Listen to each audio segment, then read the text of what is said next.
तारीख 3 अप्रैल 2022। बालाघाट जिले से लगभग 85 किलोमीटर दूर तिरोड़ी के एक शांत गांव में उस दिन सुबह के 10 बजे थे। सभी लोग अपने कामकाज में जुटे थे। एक घर के आंगन में दो नन्ही बच्चियां खेल रही थीं।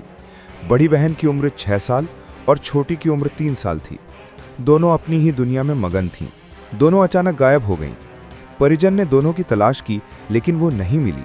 शाम करीब 7 बजे जब पूरा गांव बच्चियों की तलाश में जुटा था, अगले दिन दोनों बच्चियों की लाशें एक नहर से बरामद हुईं। उनकी हत्या की गई थी और छोटी बहन के साथ रेप भी किया गया था। दोनों बच्चियां घर के आंगन से खेलते हुए नहर तक कैसे पहुंची? उन्हें आखिरी बार किसके साथ देखा था? ये एक बड़ा सवाल था। लेकिन तभी एक गांव वाले ने ऐसी जानकारी दी जिसने मामले की दिशा ही बदल दी। उसने बताया कि सुबह करीब 10 बजे दोनों बहनों को उनके बड़े पापा यानी ताऊ गिरधारी सोलवाने के साथ मोटरसाइकिल पर पीछे बैठकर बांध की तरफ जाते देखा था। ये सुनते ही सबकी नजरें गिरधारी को ढूंढने लगी, लेकिन वो भी गांव से गायब था। अब शक गहराने लगा था। एक ही सवाल सबके मन में था। अब पुलिस का एकमात्र लक्ष्य था फरार गिरधारी सोनवाने को पकड़ना। पुलिस की कई टीमें उसकी तलाश में जुट गईं। अगले ही दिन पुलिस ने गिरधारी को ढूंढ निकाला और उसकी बाइक भी बरामद कर ली। अब बस ये जानना बाकी था कि उसने ये शैतानी हरकत क्यों की। जब पुलिस उसे लेकर घटनास्थल पर पहुंची तो जो सामने आया उसने पुलिस को भी हैरान कर दिया। जहां बच्ची का शव मिला था, उसी के पास झाड़ियों में गिरधारी के कपड़े छिपे हुए थे। उन कपड़ों के बीच एक लाल रंग की पोटली थी। जब पुलिस ने वो पोटली खोली तो उसमें से दोनों बहनों की तस्वीर वाला एक फ्रेम निकला। उस तस्वीर पर टीका लगा हुआ था। यह किसी अंधविश्वास या तंत्र मंत्र की ओर इशारा कर रहा था। इस केस के इन्वेस्टिगेशन ऑफिसर चैन सिंह उइके ने कोर्ट को दिए अपने बयान में बताया कि पूछताछ में आरोपी गिरधारी टूट गया और उसने अपना गुनाह कबूल कर लिया। उसने बताया कि वो दोनों बहनों को घुमाने के बहाने घर से ले गया था।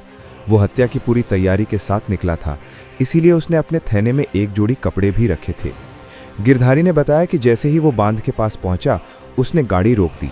दोनों बहनें घर जाने के लिए रोने लगीं। 6 साल की बड़ी बहन जब ज्यादा चीखने लगी तो उसने एक बड़ा सा पत्थर उठाकर उसके सिर पर दे मारा।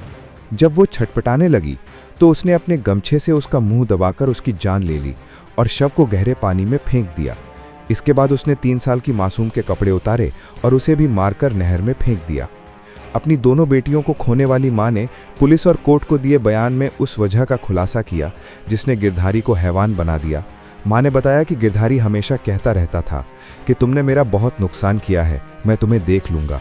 वो कहता था कि तुम्हारे हिस्से में ज़्यादा ज़मीन है और मेरे हिस्से में कम।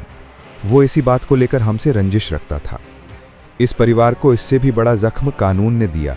दरअसल पुलिस ने गिरधारी को गिरफ्तार करके जेल भेज दिया, जहां लोअर कोर्ट ने सुनवाई के बाद 31 जनवरी 2024 को जज कविता इवनाती ने गिरधारी को फांसी की सज़ा सुनाई। गिरधारी ने इस फैसले के खिलाफ हाईकोर्ट में अपील की।